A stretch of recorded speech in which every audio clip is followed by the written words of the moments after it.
आज के कार्यक्रम की शुरुआत हम करेंगे कुछ मज़ेदार प्रयोगों से। ध्यान से देखिएगा। सबसे पहले हम लेंगे एक कपड़ा और इस कपड़े पर हमने एक कप और प्लेट रखा है।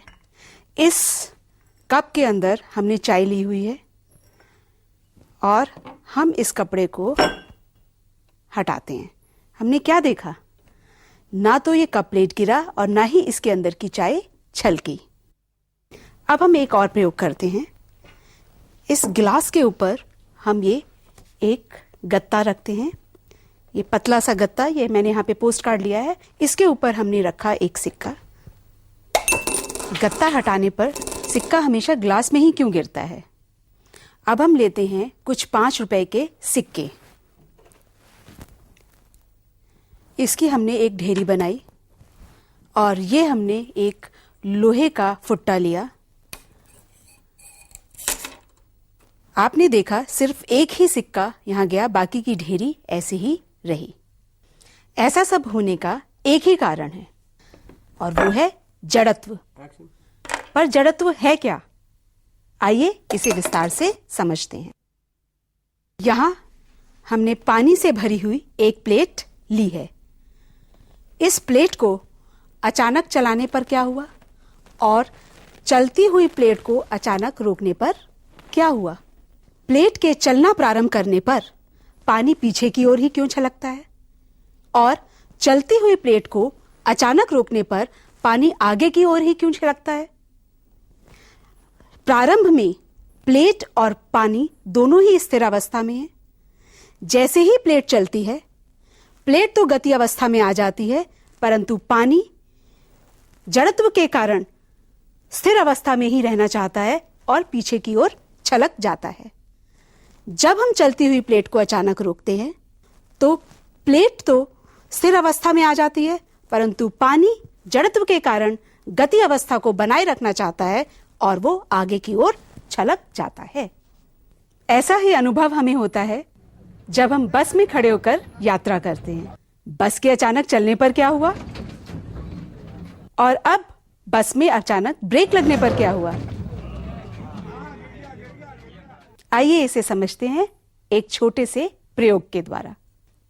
इसके लिए लेते हैं हम एक ट्रॉली और उस पर ये गुड़िया खड़ी करते हैं। इसे चलाकर देखते हैं क्या हुआ। गुड़िया पीछे की ओर गिरी। ऐसा क्यों हुआ? शुरू में ट्रॉली और गुड़िया दोनों ही विराम अवस्था में हैं। अचानक ट्रॉली के चलने पर गुड़िया के पैर, जो कि ट्रॉली के संपर्क में हैं, गति अवस्था में आ जाते हैं, परंतु उसका ऊपर का भाग विराम अवस्था में ही रहना चाहता है। इसलिए जड़त्व के कारण गुड़िया पीछे की ओर गिरती है। और अब देखेंगे चलती हुई ट्रॉली के अचानक रुकने पर क्या होता है।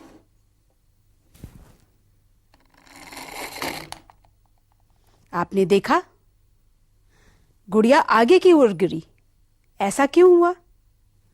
क्योंकि जब ट्रॉली चल रही थी तो गुड़िया और ट्रॉली दोनों ही गति की अवस्था में हैं, परंतु अचानक रुकने पर ट्रॉली और गुड़िया के पैर वो तो स्थिर अवस्था में आ जाते हैं, परंतु गुड़िया का आगे का भाग गति अवस्था में ही रहना चाहता है और इस वजह से जड़त्व के कारण वो आगे की ओर गिरती है।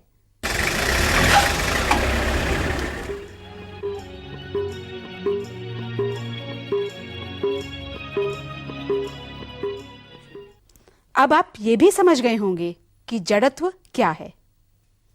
जड़त्व पदार्थ का वह गुण है जिसके कारण वस्तुएं यदि विराम अवस्था में हैं तो वे अपनी विराम अवस्था को बनाए रखना चाहती हैं और यदि समान गति से चल रही हैं तो निरंतर उसी प्रकार चलते रहना चाहती हैं।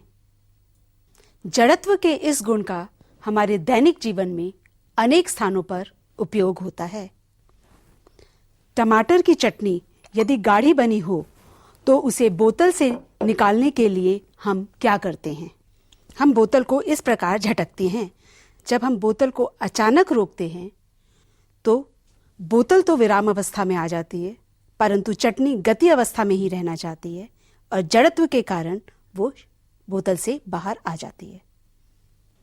किसी गलीचे या पायदान की धूल को डंडे से पीटकर झाड़ सकते हैं। इस तरह पीटने पर धूल के कण पायदान से अलग क्यों हो जाते हैं? डंडे से पीटने पर पायदान गति में आ जाता है और अपने स्थान से हट जाता है, परंतु धूल के कण जड़त्व के कारण अपने स्थान पर ही बने रहना चाहते हैं और इसलिए पायदान से अलग होकर गिर जाते हैं। इसी प्रकार जब हम पेड़ की शाखाओं को हिलाते हैं तो उस पर लगे फल, फूल और पत्ते नीचे गिर जाते हैं। हिलाने पर पेड़ की शाखाओं में अचानक गति उत्पन्न हो जाती है, परंतु उन पर लगे फूल तथा पत्ते अपने स्थान पर बने रहना चाहते हैं। इस प्रक्रिया में वे पेड़ों से अलग होकर नीचे गिर जाते हैं। जमीन पर इस प्रकार पटकने पर ढीला हथौड़ा हत्थे में कस क्यों जाता है?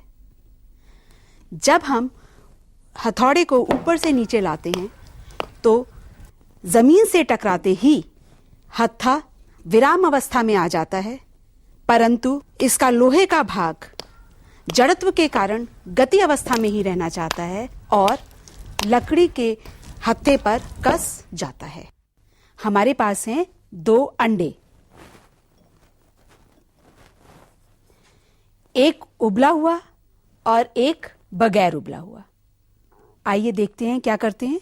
हम बारी बारी से इन अंडों को घुमाते हैं।